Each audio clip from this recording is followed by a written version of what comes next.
As you may or may not know, Senator John Johnson has a podcast, and it's not great. It is softball question after softball question. He desperately wants to be a media influencer. He gets a lot of elected officials on there, and the reason he gets a lot of top elected officials on there is because they know he's not going to ask them tough questions. They're not going to have to defend positions. On his most recent podcast, he had Senate President Stuart Adams on, and there was not one question about MIDA and the Box Elder County Data Center. Not one. Yeah, a lot happening in Utah, right? I mean,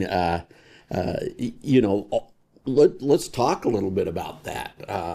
Well, that's why I spend the time at the legislature, because I have 16 grandkids. I want their life to be better than mine. Yeah, that's amazing.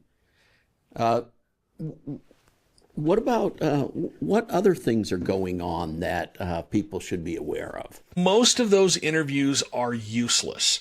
It's just basically two people patting each other on the back. Why are you awesome? You remember the Chris Farley skit on Saturday Night Live where he would interview celebrities? You remember when you were with the Beatles? Yeah, sure. That was awesome.